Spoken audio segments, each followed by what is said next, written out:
Nation today 24 में आपका स्वागत है और मैं हूं आपके साथ साक्षी। चलिए बढ़ते हैं खबरों की ओर। इंदौर में क्रेडिट कार्ड बंद कराने के नाम पर एक महिला से 6,82,000 रुपए की साइबर ठगी का मामला सामने आया है। क्राइम ब्रांच ने अज्ञात आरोपियों के खिलाफ प्रकरण दर्ज करते हुए जांच शुरू कर दी है। क्राइम ब्रांच इंदौर के एडिशनल डीसीपी राजेश डंडोतिया ने बताया कि फरियादी एक इन्वेस्टमेंट एंड फाइनेंस कंपनी में ऑपरेशनल मैनेजर है। करीब 3 माह पहले उसे एचडीएफसी बैंक का क्रेडिट कार्ड मिला था।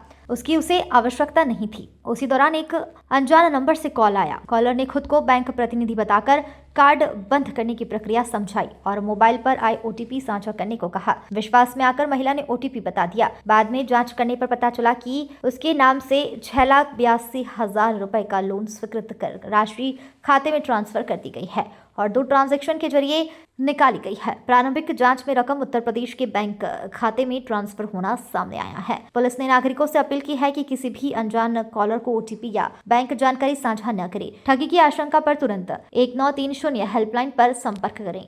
क्राइम ब्रांच में एक एफआईआर रजिस्टर की गई है साइबर फ्रॉड की। इसमें जो फरियादिया है वो इन्वेस्टमेंट एंड फाइनेंस जो कंपनी है उसमें ऑपरेशनल मैनेजर के रूप में पदस्थ है।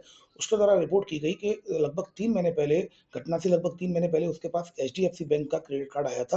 तो चूंकि उसको क्रेडिट कार्ड की जरूरत नहीं थी, फिर अचानक 3 महीने बाद उसके पास कॉल आया एक अननोन नंबर से कि आपके क्रेडिट कार्ड को अगर आपको बंद कराना है, तो फिर उसने बोला कि मुझे जरूरत नहीं है, मुझे इसको बंद कराना है।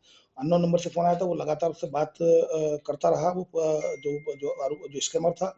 और उसके बाद फिर उसने बोला कि आपके पास एक आईडी आएगी, आईडी को आपको खोलना है। आईडी को खोलना होगा तो ओटीपी आएगा, आपको ओटीपी बताना है। तो मैं फरियादी ने पूछा भी ओटीपी क्यों बताना है, तो उसने बताया कि ओटीपी जब बताओगे तब हम आपका क्रेडिट कार्ड का जो आईडी है वो बंद कर देंगे। तब फिर जब उसने ओटीपी बताया, फिर उसके बाद चूंकि अगले दिन छुट्टी पड़ गई तो वो देख नहीं पाई। उसके बाद जब उसने देखा तो उसके नाम से 6,82,000 का लोन लिया गया था। लोन लेने के बाद उसको 6,82,000 का लोन लेने के बाद उसके अकाउंट में पैसे आए। फिर 2 अलग-अलग ट्रांजेक्शन होकर, एक 4 लाख का और 2,82,000 का 2 ट्रांजेक्शन होके उसके अकाउंट से 6,82,000 रुपए निकल गए, जो कि प्रारंभिक जो इन्वेस्टिगेशन में सामने आया है, यूपी के अकाउंट में गए हैं।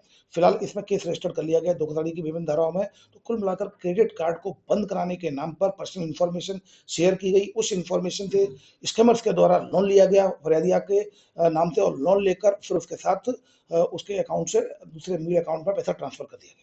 सर, इसमें जो लोन का पैसा है क्या फरियादी के अकाउंट में आया था? यस, पहले उसके अकाउंट में आया था। अकाउंट में आने के बाद फिर 2 अलग-अलग ट्रांजेक्शन में स्कैमर के खाते में मूल अकाउंट में चला गया।